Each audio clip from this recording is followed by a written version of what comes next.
నమస్కారం అండి. మీడియా మిత్రులకి ఈ నెల 8వ తారీఖున నాకు జరిగిన అన్యాయాన్ని మీ ద్వారా ప్రజలకి తెలియజేయడం జరిగింది. నాకు జరిగిన అన్యాయం అంటే ఈత ముక్కల దామోదర్ రిటైర్డ్. ఆ పెద్ద మనిషి చేసిన ఘనకార్యాన్ని గురించి 8వ తారీఖు మీ ముందుకు వచ్చి చెప్పడం జరిగింది. దానికి ప్రతిగా 2 రోజుల తర్వాత నుంచి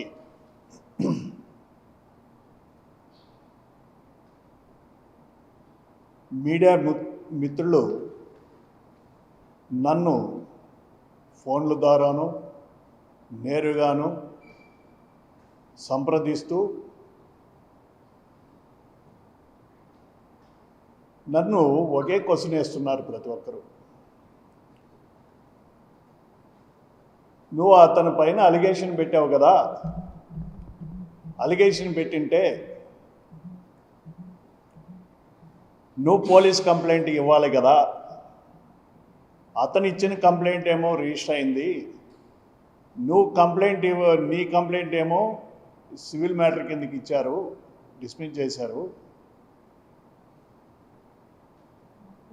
అతను కంప్లైంట్ రిజిస్టర్ చేశాడు కాబట్టి నువ్వు తప్పు చేసింటేనే కదా అతను కంప్లైంట్ రిజిస్టర్ అయింది అని ప్రతి ఒక్కరు అడుగుతున్నారు.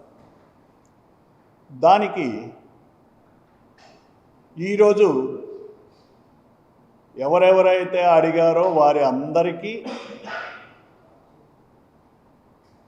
సమాధానం చెప్పదలుచుకున్నాను.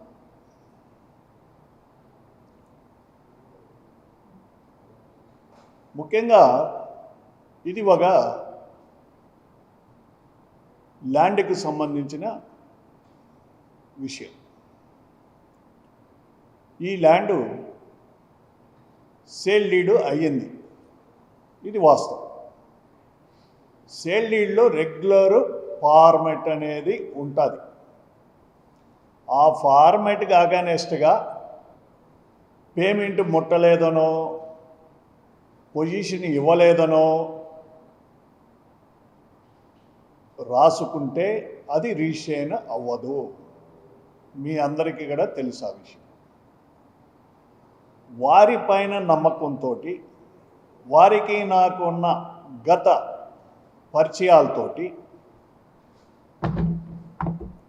యాజ్ పర్ ఫార్మాట్ రిజిస్ట్రేషన్ చేయడం జరిగింది. రిజిస్ట్రేషన్ అయిపోయినాక చెక్కులు పంపిస్తామన్నారు. ఆ నమ్మకంతో వదిలేయడం జరిగింది. ఆ రోజుటికి ఆ రోజు నుంచి ఫాలోఅప్ చేస్తుంటే ఒక 2 నెలల తర్వాత 65 లక్షల చెక్కు మాత్రం పంపేయడం జరిగింది. ఆ చెక్కు బ్యాంకులో ప్రయాణం చేసుకోవడం జరిగింది. మిగతా 2 చెక్కులు వాళ్ళ దగ్గరే ఉన్నాయి. ఆ 2 చెక్కుల పంచాయతీ ఈ రోజుకి ఇంతవరకు వచ్చింది. ఇది చాలా క్లియర్ సబ్జెక్టు. ఇది నిజంగానే సివిల్ డిస్ప్యూట్. ఇది లీగల్గా నేను ఆ సేల్ డీడ్ క్యాన్సిల్ చేయాలి ఈ పరిస్థితిలో. దానికి మేము లీగల్గానే ప్రొసీడ్ అయ్యాము. కోర్టు వారు కూడా స్టేటస్ కో మెయింటైన్ చేయాలనేసి ఆర్డర్ ఇస్తూ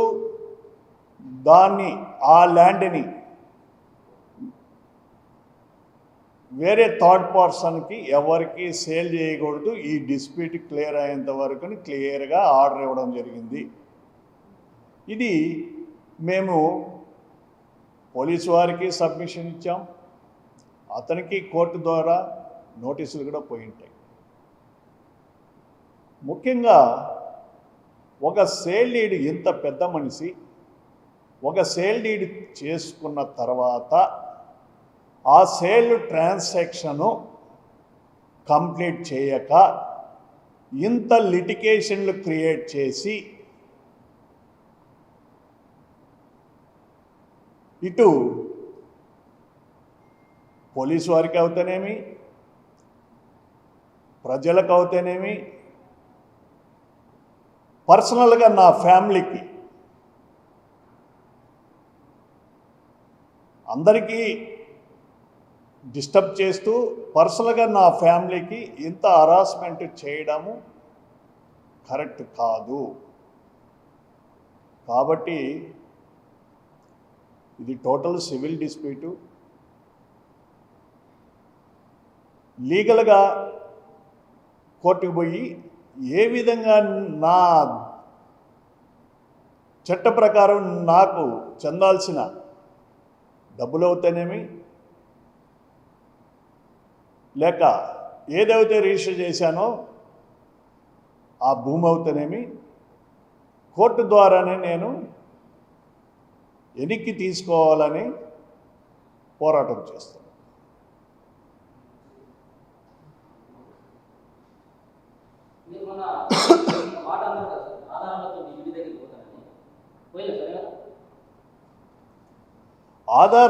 ఆధారాలతోటి ఇంటికి పోతానని చెప్పలేదు.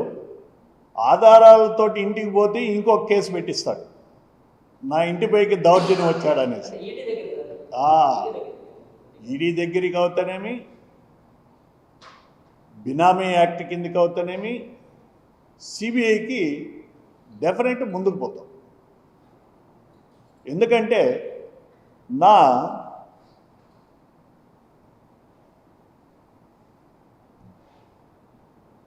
నాకున్న సెల్ఫ్ రెస్పెక్ట్ పైన అతను దెబ్బ కొట్టాడు, నా క్యారెక్టర్ అసోసియేషన్ చేశాడు గత 1.5 year నుంచి. ఇక్కడ మెయిన్ ల్యాండ్ ట్రాన్సాక్షన్ అన్నా ఎందుకు రిలేషన్షిప్లో పోతే పోతుంది అని వదిలిండొచ్చు, కానీ గత 1.5 year నుంచి నా క్యారెక్టర్ అసోసియేషన్ చేశాడు. ఇతను బినామీ ఇంకొకడు ఉన్నాడు. ఎందుకంటే నాకు మానవత్వం ఉంది. ఇంకోటి పేర్లు మాటి మాటికి చెప్పడం కన్నా కొన్ని కారణాల చేత కొన్ని కట్టుబాట్లతో నాకు ఇన్సిస్ట్ చేస్తున్నాయి. ఎందుకంటే వాళ్ళకు పిల్లలు ఉన్నారు. వాళ్ళు అనుకున్నట్టు నా పిల్లల్ని రోడ్డుపైకి తీసుకొచ్చి, నా ఫ్యామిలీని రోడ్డుపైకి తీసుకొచ్చి నన్ను బెండ్ చేసుకొని నన్ను క్రష్ చేయాలని అనుకున్నారు. కానీ నేను ఆ విధంగా చేయదలుచుకోవట్లేదు. నా పిల్లలు కూడా నా పిల్లలతో సమానంగా వాళ్ళ పిల్లలు కూడా నా పిల్లల్లాగానే భావిస్తూ నేను ప్రస్తుతానికి వాళ్ళకి ఎలాంటి డ్యామేజ్ జరిగే కార్యక్రమం చేయదలుచుకోవట్లే. ఇంకా మీదట ఏదైనా కాలమే నిర్ణయిస్తుంది. మరీ నన్ను క్రష్ చేసి అదే విధంగా చేయాలనుకుంటే అప్పుడు ఆ పరిస్థితుల్లో ఏ విధంగా చేయాలనో ఆ విధంగా నిర్ణయం తీసుకుంటాను. ఈ నెల మొదట్లో మీరు పెట్టిన ప్రెస్ మీట్ ఏదైతే ఉందో ఆ ప్రెస్ మీట్లో పూర్తిగా అవాస్తవాలు మాట్లాడాలని చెప్పేసి ఎవరెవరైతే వీడియోలు ఇచ్చారో చాలా మంది ఛానల్ ఫోన్ చేసే ప్రయత్నం చేస్తూ ఉంటారు. ఆధారాలు ఉంటే వేయండి, అంతవరకు వేయద్దు మీరు అని చెప్పేసి చెప్తాం. మీరేమంటారు? నేను ఆ రోజే ఆధారాలు ప్రతి ఒక్క పేపరు ఇచ్చా.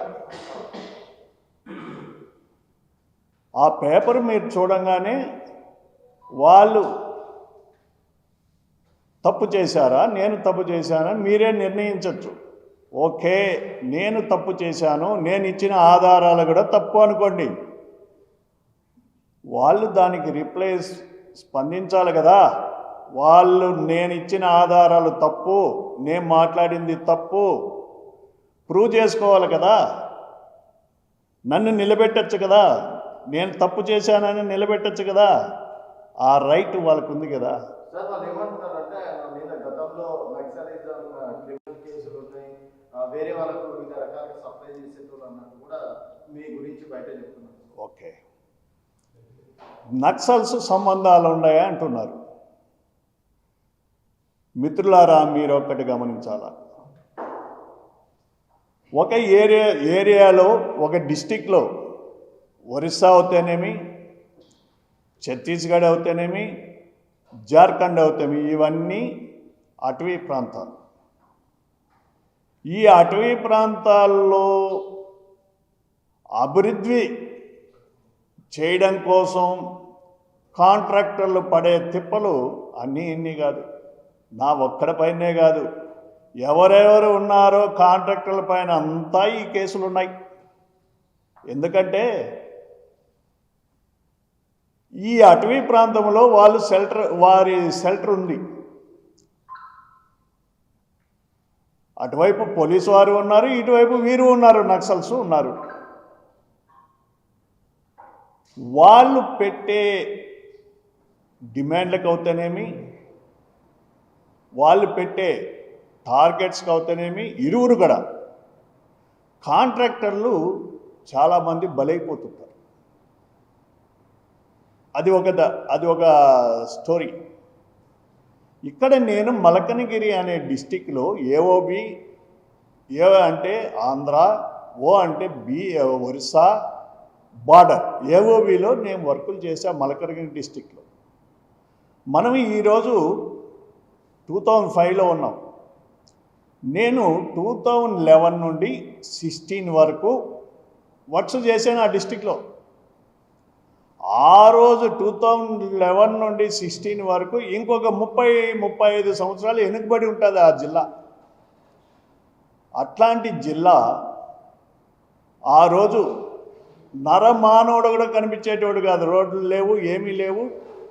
ఈరోజు ఒక సిటీలాగా తయారైంది. అక్కడ ఒక ఎయిర్పోర్ట్ కూడా వచ్చింది. 50,000 ఉన్న భూమి ఈరోజు 1-2 కోట్లు అమ్ముతున్నారు. ఎంతో డెవలప్ అయింది. ఇదే ఆ జిల్లాలో అంత రిస్క్ తీసుకొని వర్కులు చేసినప్పుడు the great CM Naveen Patnaik గారు నన్ను పిలిచి, మిగతా వారికి కూడా ఈ కాంట్రాక్టర్ ఆదర్శం కావాలి, ఇతను ఎట్లా హ్యాండిల్ చేశాడు, ఏ విధంగా వర్క్స్ కంప్లీట్ చేశాడు తెలుసుకొని ఇతను ఆదర్శంగా తీసుకొని మీరు అదే విధంగా డెవలప్ చేయండి ఆ ఏరియా అన్నాడు. కానీ నా పైన కేసు అయింది. నా పైన కాదు, నా కంపెనీ పైన కేసు అయింది. నేనేదో బ్యానర్డ్ మెటీరియల్లో 10 మందికి హాని కలిగించే మెటీరియల్లో నేను తీసుకుపోతుంటే కేసు పెడితే తప్పు. నాకు రోడ్డు కాంట్రాక్టర్ మామూలుగా కావాల్సింది ఏముంది, బ్లాస్టింగ్ మెటీరియల్, క్వారీ ఆపరేషన్ చేయాలా, బ్లాస్టింగ్ చేయాలా, బ్లాస్టింగ్ మెటీరియల్ కావాలి. బ్లాస్టింగ్ మెటీరియల్ కూడా అక్కడ ఆథరైజ్డ్ లైసెన్స్ తోటే అక్కడ సప్లైస్ ఉంటుంది. తర్వాత ఏదైతే ఈ దుర్మార్గుడు ఆ కేసు పెట్టినప్పుడు నా కంపెనీలోనే షెల్టర్ తీసుకొని పనిచేస్తున్నాడు. తిరిగి ప్రతి ఒక్కటి అది చూపిస్తాడు భూతద్దంలో. నేను క్రిమినల్ లాగా చూపించాను. ఇంకా వేరే రోగం లేదు కదా అతనికి, అది చూపించాలని ట్రై చేస్తాడు. అసలు యాక్చువల్గా కేసు పెట్టారు. విత్ లైసెన్స్డ్ ఉన్న మెటీరియల్ తీసిపోతుంటే పోలీసు వారికి సప్లై చేస్తున్నారేమో అనే డౌట్ తోటి కేసు పెట్టారు. ఆ కేసు కూడా కొట్టేశారు. నేనేదో బ్యానర్డ్ మెటీరియల్ ఇవన్నీ తీసుకోలా. బిల్లుతోటి ఇట్లాంటివి ఏదన్నా నేను తప్పు చేస్తే బిల్లు లేకుండా నేనేమన్నా అక్కడికి తీసుకుపోతుంటే తప్పు చేసినట్టు లెక్క. తప్పు చేసేటి ఎవడైనా ఏదైనా బిల్లు పెట్టుకొని పోతాడా? పోడు కదా. అది మీకే వదిలేస్తాను. అది వాడుకోవడం కోసం, ఏదో ఒక వెపన్ లాగా వాడుకొని నన్ను డిమోరల్ చేయడం కోసం. దామోదర్ వెల్కి ఎవరైనా రాజకీయ నాయకులు వస్తున్నారని చెప్పి భావిస్తున్నాను. ఆయన ద గ్రేట్ సీఎం గారు చంద్రబాబు నాయుడు గారి పేరు కూడా చెప్పుకుంటాడు. నేను ఆయన అడ్వైజర్గా రమ్మన్నాడు, నేను యాక్సెప్ట్ చేయలేదంటాడు ఓ టైంలో. అంటే సందర్భాన్ని బట్టి చెప్తుంటాడు ఇట్లాంటి లూజ్ టాక్లు. తర్వాత the great person central minister Chandrasekhar, Pemmasani Chandrasekhar కూడా నాకు బంధువు అంటాడు. ఆ చంద్రశేఖర్ గారికి కానీ వేశాడు. కానీ చంద్రశేఖర్ గారు చాలా జెంటిల్ పర్సన్, నా నైబరు, నాకు తెలుసు ఆయన గురించి. ఇట్లాంటి బుడ్డా పకీర్లని ఆయన ఎంటర్టైన్గా చేయడు, పట్టించుకుంటాడు. మీరు పెట్టిన కేసు పైన పోలీసులు ఎట్లా స్పందిస్తారు? ఎస్, నేను ఇతను ఒక రిటైర్డ్ పోలీస్ ఆఫీసర్ కదా, డెఫినెట్గా ఏదో మతలబు చేస్తుంది జరుగుతుంది అనుకున్నాను. నిజంగా పోలీసు వారికి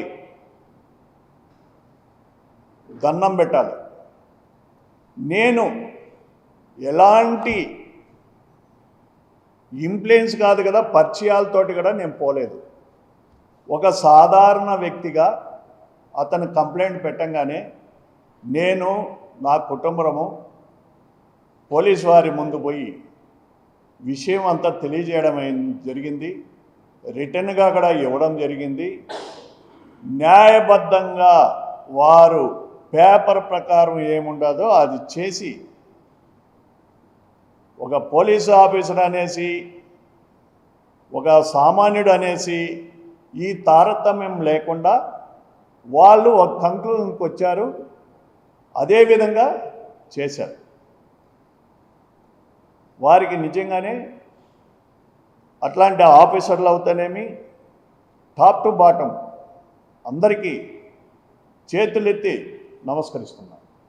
సార్, ఇప్పుడు 2 చెక్కులు అంటున్నారు కదా, 2 చెక్కులు బౌన్స్ అయినాయి. 2 చెక్కులు అమౌంట్ ఎంత సార్? దాని సెటిల్మెంట్ చేసి కావాలంటున్నారు. ఇంకా 1,30 lakhs అన్నాడు. యాక్చువల్గా యుద్ధం ఏదన్నా నెగోషియన్స్ ఏదన్నా అంటే యుద్ధంలోకి దిగక ముందే ఉంటుంది. యుద్ధంలోకి దిగేసిన తర్వాత మళ్ళీ తిరిగి చూసుకోవడం కరెక్ట్ కాదేమో అని నా అభిప్రాయం. ఎందుకంటే నా పరువు పోగొట్టాడు, సేమ్ టైము నా ఫ్యామిలీని తీసుకుపోయి పోలీస్ స్టేషన్లో పెట్టాడు. నా ఫ్యామిలీ 4 ఉండేటప్పుడు పోలీసు వారు ముందు ఏదో గంభీరంగా ఉన్నాం, కానీ కారులో కూర్చొని ఏడ్చుకున్నాం 4. ఈ దరిద్రుడికి నా వల్ల మంచి జరిగిందా చెడ్డ జరిగిందా అనే దానికన్నా మా ఫ్యామిలీ మెంబర్స్కి వాళ్ళకు బాగా తెలుసు ఏం జరిగిందనేది. అవి ఒకసారి నెమరు వేసుకొని ఒక కంక్లూజన్కి వచ్చాం. నా ఫ్యామిలీలో నా పిల్లలు ఒకటే చెప్పారు, డాడీ ఏదైతే ఒక సెల్ఫ్ రెస్పెక్ట్ అనేది క్రియేట్ చేసుకొని ఇంత చిన్న స్థాయి నుండి మీరు వచ్చారు హైదరాబాద్కి, అది దానిపైన దెబ్బ కొట్టాలని అతను ట్రై చేశాడు, టార్గెట్ పెట్టుకున్నాడు. మేము ఏమైనా ఇబ్బంది లేదు, మనకి ఏమైనా ఇబ్బంది లేదు, ముందు మన సెల్ఫ్ రెస్పెక్ట్ని కాపాడుకుందాం. ఇదే మాట అన్నారు నా భార్య పిల్లలు. మీకు ఇవ్వాల్సిన డబ్బులు క్లియర్ చేస్తే కేసు ఏమి ఉండదు. క్వశ్చన్ లేదు. ఇంత చేసినోడికి అతనికి బుద్ధి చెప్పాలా. నేను అనుకున్నట్టు డెఫినెట్ మీ ద్వారానే ముందు మీకే ఇచ్చి మళ్ళీ ఆ కన్సర్న్ డిపార్ట్మెంట్కి సబ్మిషన్ ఇస్తాను. ఇంకోటి మీకు ఒక విషయం చెప్పాలా, లాస్ట్ ఈ నెల 8వ తారీఖు మీ ద్వారా నా బాధను వ్యక్తపరచడం జరిగింది, నాకు జరిగిన అన్యాయాన్ని తెలియజేయడం జరిగింది. నేను ఆ రోజు ఫోన్ నెంబర్ ఎవరికి ఇవ్వాల, మీరు గుర్తుపెట్టుకోవాల. అతను పనిచేసిన నెల్లూరు నుండి కొంతమంది ఫోన్ చేశారు. నెల్లూరులో ఉద్యోగం చేసేవారు. నా ఫోన్ నెంబర్ వాళ్ళకి ఎట్లొచ్చిందంటే, ఎఫ్ఐఆర్ని కాపీని ఆన్లైన్లో తీసుకొని చూశారంట. అతను నా పైన పెట్టిన ఎఫ్ఐఆర్ని ఆన్లైన్లో తీసుకొని అందులో నా నెంబర్లు తీసుకొని ఫోన్ చేయడం జరిగింది. వారు చెప్పిన మాటలు మీ ముందు మేము చెప్పలేము. అతను చేసిన అరాచకాలు, అతను చేసిన బినామీ ట్రాన్సాక్షన్లో అక్కడ నెల్లూరులో ఇతని వల్ల ఇతని బాధ్యులు ఎంతమంది ఉన్నారు, ఇతని పెట్టే బాధల వల్ల ఒక పెద్ద గొప్ప వ్యక్తి క్యాన్సర్ వచ్చి చచ్చిపోయాడు కనుక చెప్పారు. నాకు ఎవరు ఏంటి మళ్ళీ వద్దు. అప్పుడు అనుకున్నా, ఓహో ఇతనికి మనం ఎక్కడ కానీ ఎనికి మడమ తిప్పకూడదు, ముందుకు పోవాలా. ఇతనికి రైట్ టైంలో మనం తగిలాము, ఇతనికి బుద్ధి చెప్పేయాలా అనేసి డిసైడ్ అయ్యింది. లీగల్గానే అవుతాను. నెక్స్ట్ ఇంతకుముందు అన్నట్టు ఎవరెవరికి దర్యాప్తు సంస్థలకు కానీ ఏ విధంగా వారి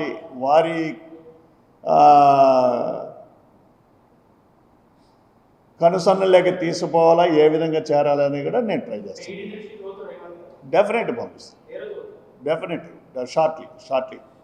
ఇట్లా నాకు కొన్ని కలెక్ట్ చేస్తున్నాను. ఎందుకంటే నా ప్రొఫెషన్ వేరే కదా. అతనిలాగా రిటైర్డ్ అయిపోయి ప్రతి ఒక్కటి గిచ్చుకుంటా ఉండే టైం కాదు నాది. కాబట్టి నాకు దాన్ని వేరే ఒక టీమును పెట్టాము. ఆ ఇన్ఫర్మేషన్ వచ్చిన తర్వాత ఫుల్ ప్లేజెడ్గా ఇస్తాం.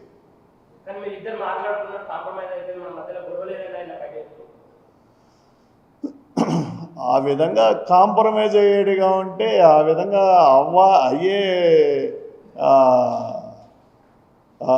పరిస్థితి అవ్వాల్సిన అవసరం ఏముంటుంది. అయ్యేటిగా ఉంటే ఎప్పుడో అయిపోయేది కదా. ఈ పరిస్థితికి రాకముందే అయిపోయేది.